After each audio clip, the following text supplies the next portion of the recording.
Ayub pasal yang pertama, kita akan belajar saudara, di dalam situasi dan kondisi bagaimana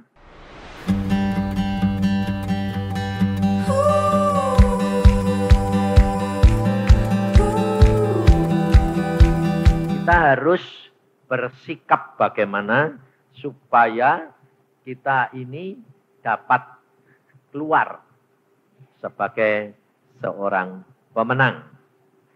Karena kerap kali saudara kita tidak menyadari bahwa Tuhan itu membiarkan kita untuk mengalami semua perkara supaya apa? Supaya kita lebih mengenal akan Dia. Di dalam Ayub pasal yang pertama, ayat yang ke-6 mulai. Pada suatu hari datanglah anak-anak Allah menghadap Tuhan.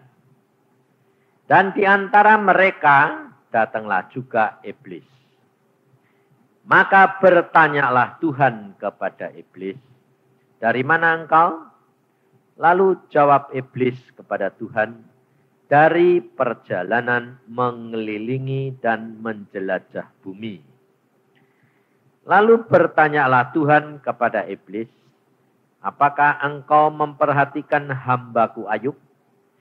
Sebab tiada seorang pun di bumi seperti dia, yang demikian saleh dan jujur, yang takut akan Allah dan menjauhi kejahatan." Lalu jawab iblis kepada Tuhan, "Apakah dengan tidak mendapat apa-apa Ayub takut akan Allah? Bukankah engkau yang membuat pagar sekeliling dia, dan rumahnya serta segala yang dimilikinya? Apa yang dikerjakannya telah kau berkati, dan apa yang dimilikinya makin bertambah di negeri itu. Tetapi ulurkanlah tanganmu, dan jamahlah segala yang dipunyainya, ia pasti mengutuki engkau di hadapanmu." Maka firman Tuhan kepada iblis, "Nah, segala yang dipunyainya ada dalam kuasamu. Hanya janganlah engkau mengulurkan tanganmu terhadap dirinya." Kemudian pergilah iblis dari hadapan Tuhan. Sampai di sini.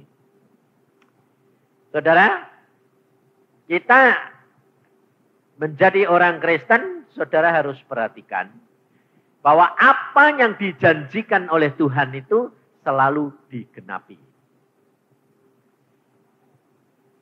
Maka dari itu saudara, kalau saudara dan saya menjadi orang Kristen itu tidak salah. Kenapa? Karena firman Tuhan itu selalu digenapi. Sebab di dalam pembacaan kita tadi, yang bersaksi itu setan, saudara. Setan sendiri bersaksi. Jadi jangan dikira kalau ada orang anak Tuhan bersaksi itu lalu hanya anak Tuhan. Tidak, setan pun bisa bersaksi. Di dalam ayat yang ke-10, ayat 9. Lalu jawab iblis kepada Tuhan, "Apakah dengan tidak mendapat apa-apa Ayub takkan Allah?" Padahal memang firman Tuhan berkata, seorang yang takut akan Allah, Tuhan akan memberkati. Nah, dibuktiin toh.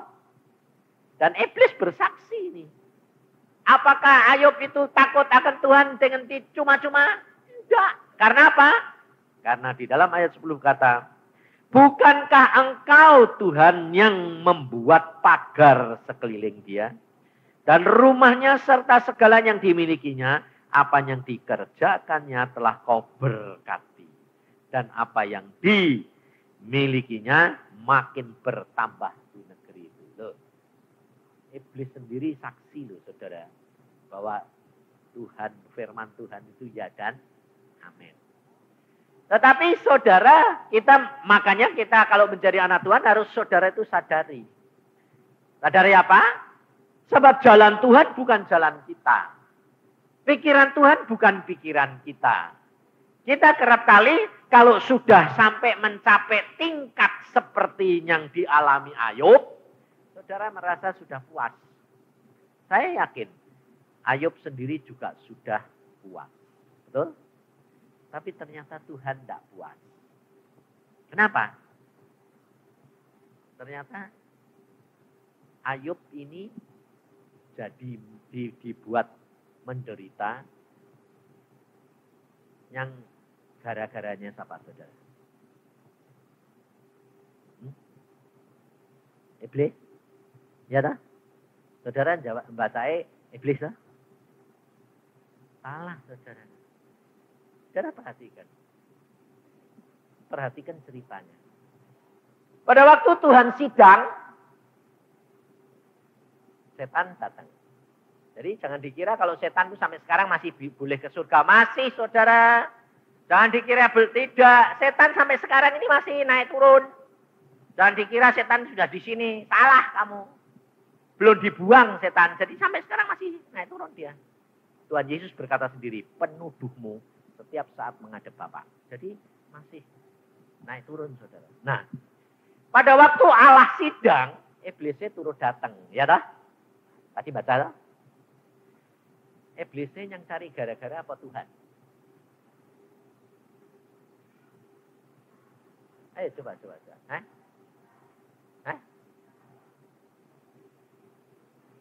Ayo sing cari gara-gara siapa? Tuhan. Awang datang ditanya, iblis kamu dari mana? Dari keliling-keliling dunia, jelajahin dunia. Loh kok Tuhan gara-gara bilang, kamu memperhatikan hambaku Ayub enggak? Enggak ada lu. Orang yang saleh kayak dia. Dipanas-panasi enggak setan? Dipanas-panasi enggak? Nah, setan ini pasti panas saat ini. Ya dah? Setelah panas bilangnya apa? Hebat loh dia. Saleh. Takut akan Tuhan. Setannya apa enggak? Jengkelnya setengah mati. Nah, memang disengaja dari Tuhan. Jadi saudara tahu, jikalau engkau ngalami apa-apa, itu yang buat apa?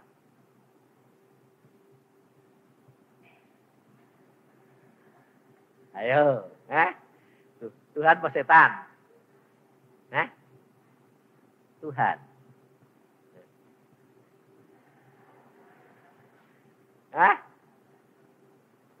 Saudara, engkau dan saya itu anak Tuhan. Setan tidak berani jamah engkau, berbuat apa-apa terhadap engkau tanpa seizin Tuhan. Jadi kalau dikatakan yang ngerjain setan, betul enggak? Betul. Tapi yang membuat Tuhan, betul enggak? Betul, dua-dua betul. Sebabnya rencananya dari Tuhan, sing ngerjain siapa? Setan. Alkitab berkata, Tuhan tidak pernah melakukan yang jahat. Benar, betul lah. Karena Tuhan memang tidak berbuat kok. Tapi Tuhan sing izin.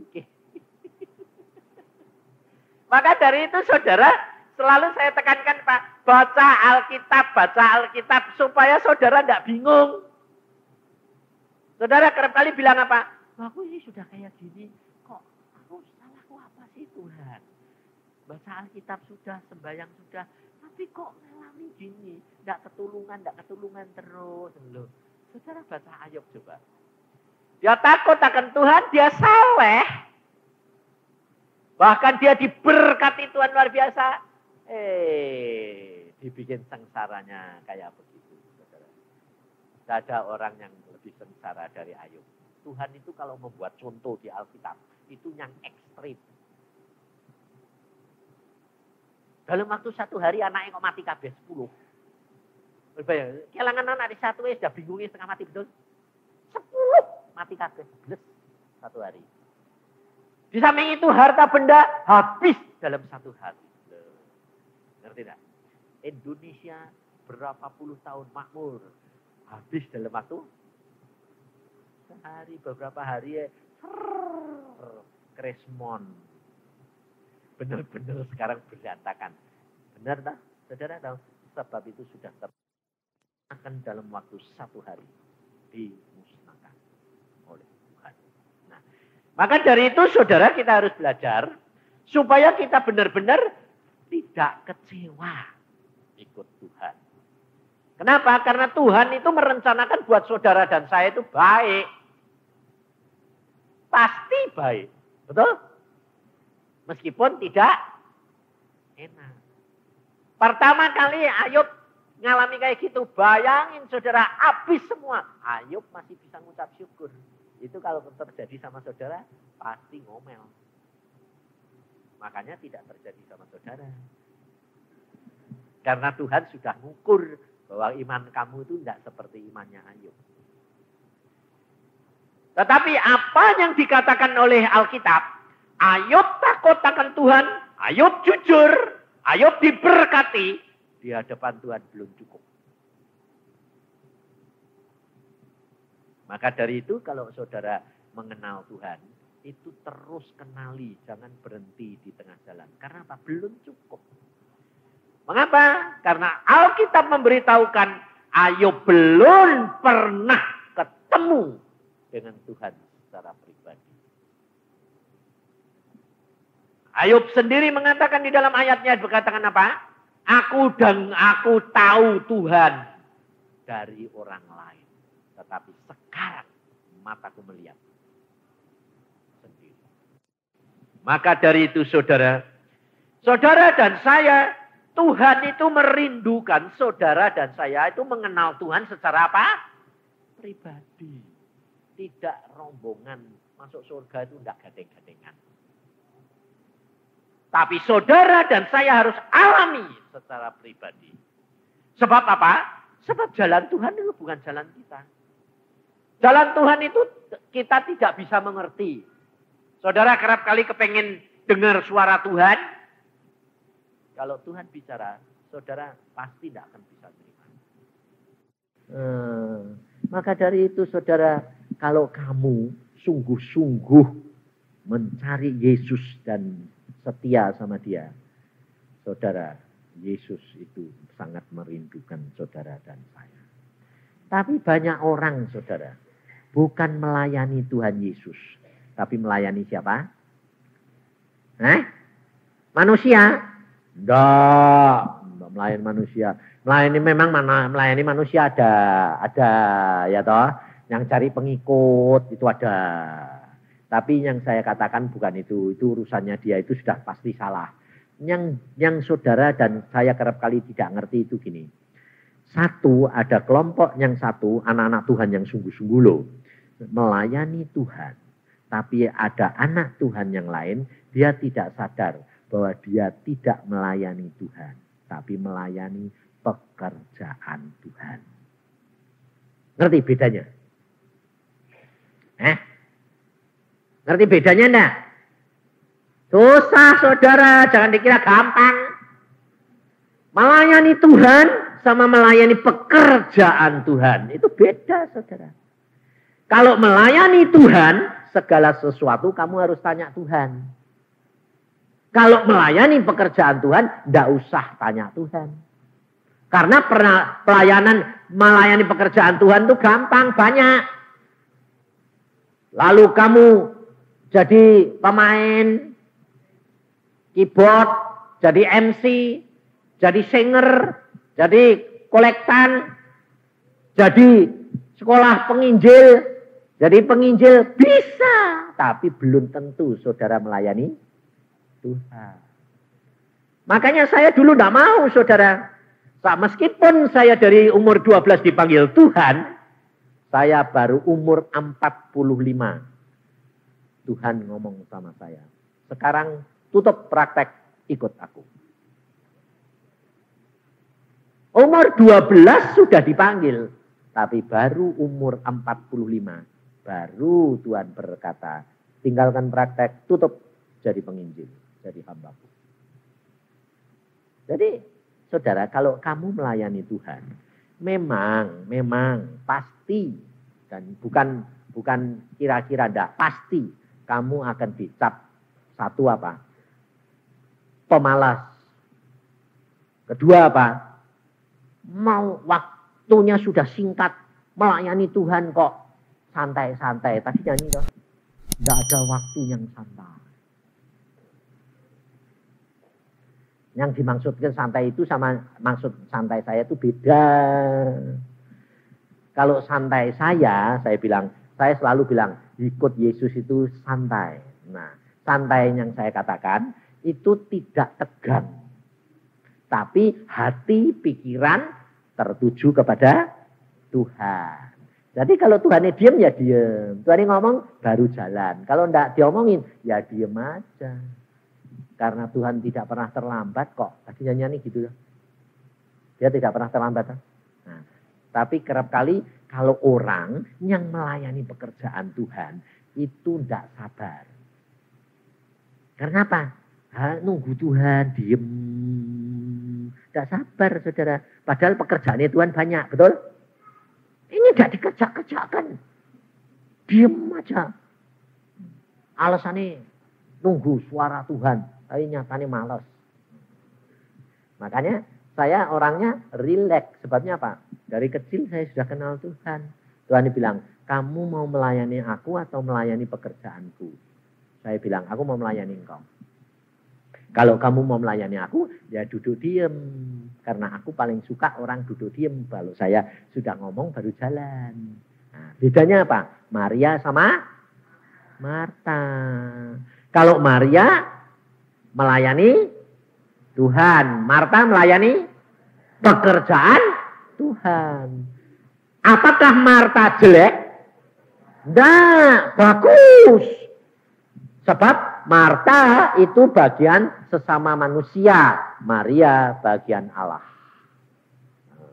Sebab Tuhan Yesus sendiri ngomong. Marta, Marta. Kamu sibuk dan khawatir dalam hal yang banyak. Jadi kalau melayani pekerjaan Tuhan pasti ada sibuknya, ada khawatirnya. Kenapa? Takut ini tidak benar, takut itu tidak benar, takut ini tidak nyenengkan orang, takut ini kurang narik, betul tak? Tapi kalau melayani Tuhan, duduk diem. Duduk diem. Makanya saya sampai di Yunani, sampai gini. Marta itu baik, tapi yang terbaik adalah Maria duduk diem. Nah, tetapi untuk menjadi yang terbaik, saudara tahu, Maria, saudara membutuhkan Marta. Sebab apa? Sebab saudara dan saya masih hidup di dalam dunia. Enggak Tuhan-Tuhan tok, tapi masih makan. Ngerti tidak? Kalau tidak ada Marta, saya ngasih makan kamu siapa? Tidak ada. Contohnya persekutuan. Ya toh? Tidak ada yang melayani. Semua duduk diem. Nah, bubar wes, tidak ada yang terima tamu, tidak ada yang ngambil kolektan. Ya bubar, tidak bisa saudara. Itu harus dilengkapi. Jadi Maria sama Marta itu harus satu pasang. Tidak boleh satu. Makanya saya sama istri saya itu paling cocok. Sebabnya saya Maria, dia Martanya. Makanya dia gemuk, aku ya gemuk. Karena apa? Gemuk rohani, gemuk jasmani. Karena istri saya itu memang Marta. Sukanya melayani terus secara manusia itu wah paling seneng getol. Tapi jangan suruh sembahyang. Ngantuk. Tapi kalau dia suruh nyanyi, hebat. Aku suruh nyanyi, tidak bisa. Aku tidak bisa nyanyi, saudara. Padahal dulu waktu muda anggota KOR. Aneh toh? Tapi tidak bisa nyanyi. Kalau KOR bisa, kenapa? Karena koran cuma ngikuti toh. Tapi kalau suruh nyanyi sendiri tidak bisa. Mimin nyanyi tidak bisa. Masuknya ke nada sama apa? Sama keyboard tuh ting ting ting ting ting. Masuknya itu tidak bisa. Aku masuk, dia telat. Nanti dia sudah suruh masuk, aku belum masuk. Lah tidak ngerti. Ini tidak ngerti, tidak bisa musik saya saudara. Maka dari itu saya sama istri saya itu klop. Jadi kekurangan saya ditempel sama istri saya. Dia kalau suruh nyanyi, nyembah, jam-jaman kuat. Aku ngantuk. Sebaliknya kalau saya suruh sembahyang jam-jaman kuat, dedek suruh sembahyang ngantuk. Klop toh?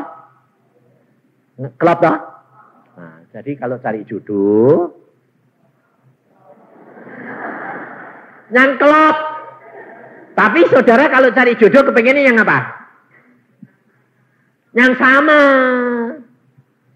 Itu enggak klop. Itu namanya enggak memperbaiki keturunan. Sebab sing nyanyi, sembayang ya enggak klop. Nanti pincang saudara, enggak sempurna. Saya itu luar biasa sama istri saya. Sempurna saudara. Sampai dulu meskipun waktu saya enggak seneng. Saya kepengen ini nyari dewek, tapi Tuhan bilang, enggak. Itu jodohmu. Enggak seneng aku. Nurut aku atau kamu mau cari dewek? Tuhan bilang, aku bilang nurut. Ya saya, itu. Lah kok gitu sih Tuhan? Ya itu, istri saya juga gitu saudara. Jangan kira istri saya seneng sama saya. Oh, amit-amit seneng. Wong saya dulu dihina setengah mati yo. Waktu saya sudah mulai tahu bahwa dia istri saya, calon istri saya deketi. Saya deketi itu saudara bilang apa? Apa? Dia seneng deh aku. Hitamnya itu loh, suruh ngelantang. Bayangin saudara. Sebab saya dulu tuh hitam kayak orang Irian. Saya kalau kulit saya ini kalau kena sinar matahari langsung hitam saudara. Sebabnya apa? Salah waktu dikandung. Waktu dikandung sama mama, saya itu diobati keras, dikinino, dijadam, dikasih apa supaya keluar, digugurin. Tapi anaknya memang bandel, tidak mau keluar. Jadi keluar-keluar gosong, saudara. Jadi saya diantara 9 anak yang paling hitam. Saya keluar katanya kayak Nurit. Gosong. Nah, makanya istri saya pada waktu saya deketi, dia bilang apa? Suruh ngelantang dulu. Saya tidak seneng orang hitam. Saya putih, dia mesti mau putih. Nah saya ya bilang Tuhan itu loh jodoh kayak gitu itu. Belum-belumnya sudah nyakiti hati ya. Tapi saudara Tuhan itu tidak sakit hati. Makanya Tuhan bilang kalau kamu nurut aku, engkau akan menikmati. Sungguh saudara, saya sama dia itu saya menikmati hidup yang benar-benar bahagia. Kenapa? Cocok segala-galanya. Setelah digandeng Tuhan. Tapi dia itu sama saya sengsaranya luar biasa saudara. Tidak cocok. Menyesuaikannya itu susah sekali. 13 tahun. Pacaran sama saya nangis terus tiap hari. Kalau bukan dari Tuhan tidak bakal kuat ya saudara. Sebab saya ini orangnya Pak. Keras. Diktator. Menang-menangan. Dan saya paling senang istri harus nurut. Tidak nurut, out. Saya orangnya gitu saudara, tanya istri saya. Beda sekarang sudah jadi lain. Dulu belum jadi. Dia nangis terus. Tapi dia bilang, Tuhan engkau kasih jodoh kok model gitu. Lalu Tuhan berkata, itu terbaik. Akhirnya memang jadi baik saudara. Dan saya bisa dimenangkan kenapa? Karena doa dia, air mata dia. Bukan karena saya dirubah jadi baik, karena saya baca Alkitab. Tidak. Saya baca Alkitab, saya tahu, tetapi saya tidak bisa merubah. Hanya Tuhan Roh Kudus yang mengubah. Dan itu bisa. Karena apa? Hati Tuhan tergerak oleh karena air mata. Air mata saudara itu kalau sembahyang, kalau nangis, itu didengar Tuhan loh. Air matamu itu loh ditampung di kirbat Allah. Ini ada satu kesaksian. Ada seorang hamba Tuhan India, Sandu Sundar Savarai, baru ketemu saya di Jakarta. Dia berkata gini, aku mempunyai pengalaman bersama dengan Tuhan mengenai air mata. Bagaimana? Aku ketemu ke desa, salah satu desa, lalu ada seorang perempuan itu penderitaannya luar biasa. Sehingga dia tidak bisa mengucapkan, tapi nangis di bawah kaki saya. Nah, saya sampai kasihan, saya lalu turut berdoa, turut nangis. Pada waktu itu saya berdoa gitu, tahu-tahu Ini hamba Tuhan luar biasa, saudara. Tahu-tahu Tuhan Yesus datang. Lalu Tuhan Yesus turut jongkok. Turut nangis. Lalu tangan Tuhan itu nampung air matanya dia. Tampung terus. Setelah itu dia bawa ke surga. Dia menghadap kepada Bapa. Dia campur dengan air matanya dia. Dan dia bilang, Bapak lihat air mata perempuan. Dan Tuhan Bapak bilang apa? Aku kabulkan permintaannya. Padahal perempuan ini tidak cerita sama hamba Tuhan. Dia nangis, dia mengeluh, dia berdoa kepada Allahnya, pada Tuhan Yesus. Dengan air matanya ditampung. Dan Tuhan berkata, lalu Tuhan balik lagi ke dunia, Tuhan bilang gini, kasih tahu persoalan dia sudah selesai. Karena Bapak sudah mengizinkan semua diselesaikan. Saudara tanya. Maka dari itu saudara, kehidupan kekristenan dari pengalaman Ayub. Jikalau engkau sedang dididik oleh Tuhan, kalau Tuhan sedang membiarkan engkau diproses, jangan cepat-cepat ngeluh, ngomel. Jangan. Karena apa yang kamu hadapi itu belum tentu tidak baik. Pasti Tuhan itu punya maksud yang baik. Karena Tuhan itu luar biasa. Makanya saya ngalami. Makanya tiga anak saya selalu saya tanya gini. Kamu jodoh mau cari dewek atau kehendak Tuhan? Atau seizin? Kalau seizin itu cari dewek. Kalau kehendak itu tanya. Ini orang-orang Kristen terus terang kebanyakan itu seizin atau kehendak. Seizin 99% seizin. Yang model saya sedikit. Karena apa? Kalau model kehendak itu berat. Beratnya apa? Pasti tidak senang. Pasti. Anak saya tiga pertama bilang, kehendak. Kehendak, benar, kehendak. Ya, amin. Nyatanya susah. Yang Denny itu saya bilang, Dan kehendak kau seizin. Kehendak. Lah kok kau pacaran? Enggak pacaran. Cuma kasihan. Siapa itu aku? Kasihan piye aku? Mau nobatkan dia. Sudah bertobat jatuh cinta. Aku bilang, loh jatuh cinta toh. Ya, tapi kalau Tuhan tidak boleh, tidak jadi. Loh ini piye aku tidak boleh. Saudara tahu? Setelah Tuhan bilang, kamu mau izin pakai kehendak? Kehendak. Ya sudah, itu bukan jodohmu. Tuhan ngomong jelas. Saudara. Itu bukan jodohmu. Terus piye Tuhan? Doa puasa. Ditunjuki. Itu selfie. Aduh Tuhan, tidak seneng aku. Kamu mau nurut aku atau menurut kehendakmu sendiri? Nurut engkau. Ayo itu. Lah kok tidak seneng? Lah harusnya saya ditanyai ke orang-orang muda. Kalau dari Tuhan, kehendak Tuhan kan mestinya seneng toh Pak. Lah aku bilang, senengnya itu nanti. Yang penting nurut dulu. Betul? Itu. Kalau kamu sudah nurut, nanti yang tidak seneng dijadikan seneng. Itu Tuhan. Tapi nurut dulu. Lalu dia bilang, ya sudah saya nurut. Saya tanya saudara, saya tanya. Sama selfie dulu. Saya tanya sendiri. Kamu tahu jodohmu siapa? Tahu. Siapa? Denny. Denny yang mana? Anaknya Om. Ya. Anakku? Ya. Kowe seneng enggak sama dia? Enggak. Tapi kamu mau? Ya mau karena Tuhan yang nyuruh. Tapi kalau saya ditanya seneng pada? Enggak. Bayangin. Tapi karena Tuhan, langsung saya bilang, ayo nanti sore datang gandengan, saya tumpangi tangan. Mau toh? Mau toh? Mau. Ya sudah, gandengan, tumpangi tangan. Tumpangi tangan. Tuhan, ini jodoh yang kau berikan dan dia mau, dalam nama Tuhan Yesus kasih mengalir. Amin. Mulai hari ini kamu bisa mengasihi. Dia bilang apa? Aneh.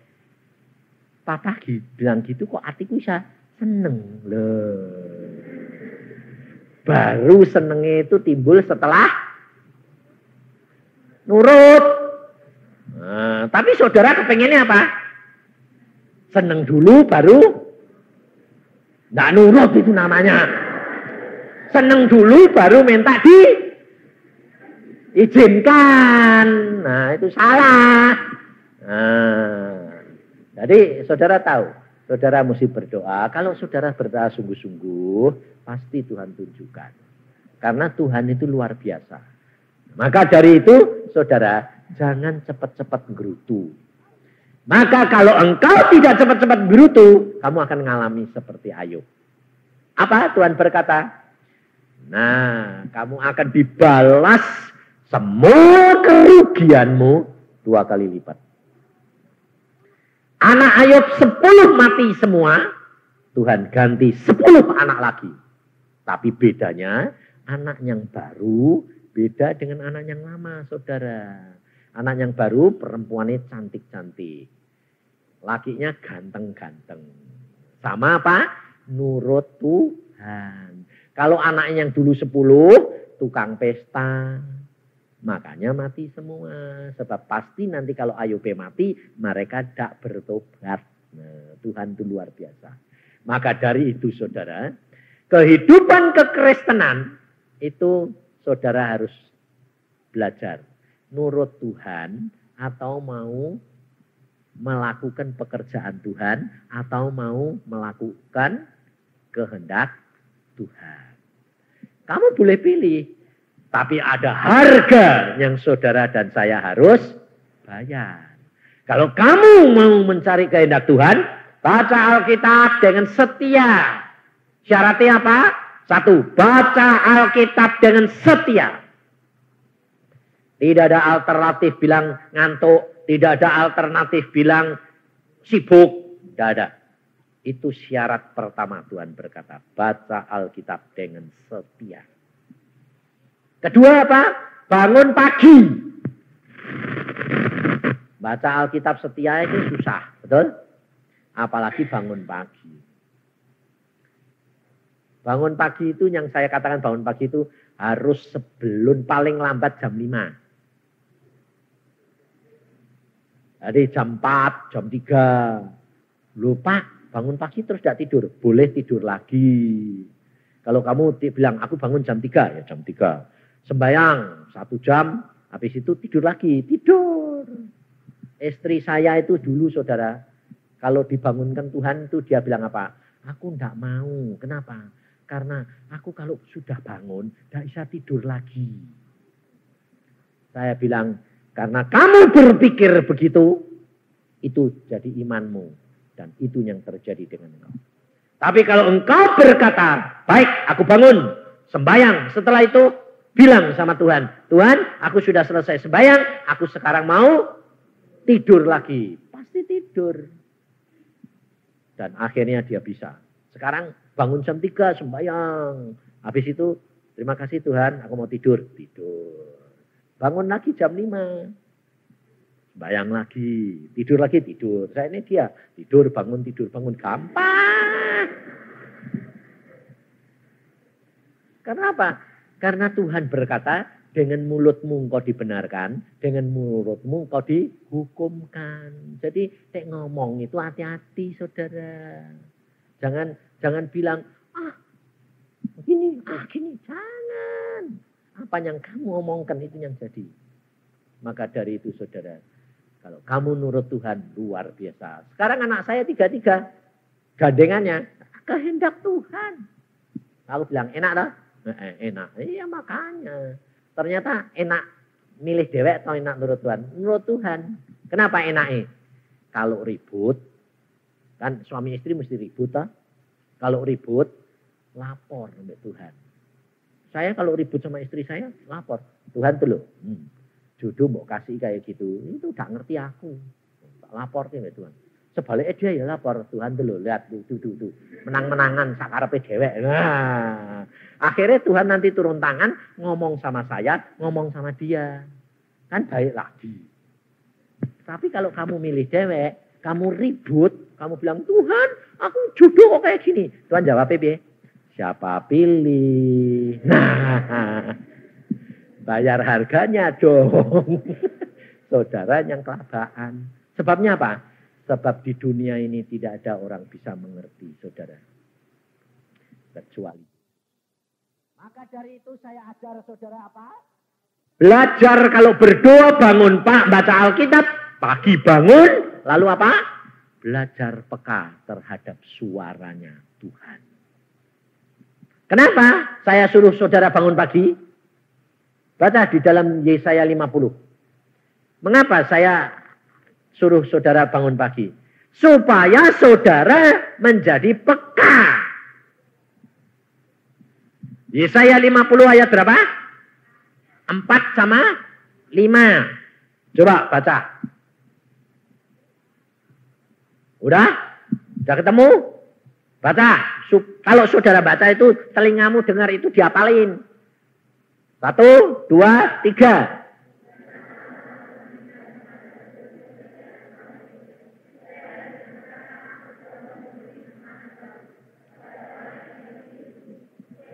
Nah.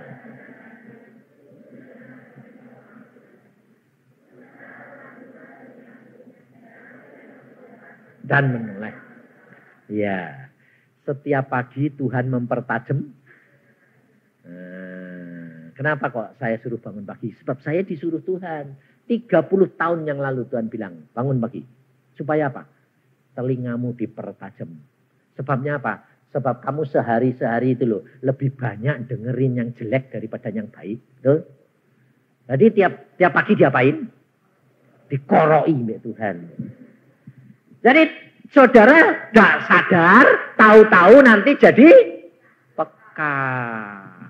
Di samping itu kalau saudara bangun pagi apa untungnya? Mengambil mana. Mana itu Tuhan turunkan tiap pagi. Jadi saudara bilang, Tuhan terima kasih akan mana yang kau beri kepadaku. Supaya aku cukup makan pakai satu hari ini. Yang ketiga apa kalau bangun pagi untungnya? Embun pagi. Saudara berkata gini, Tuhan terima kasih akan embun pagi.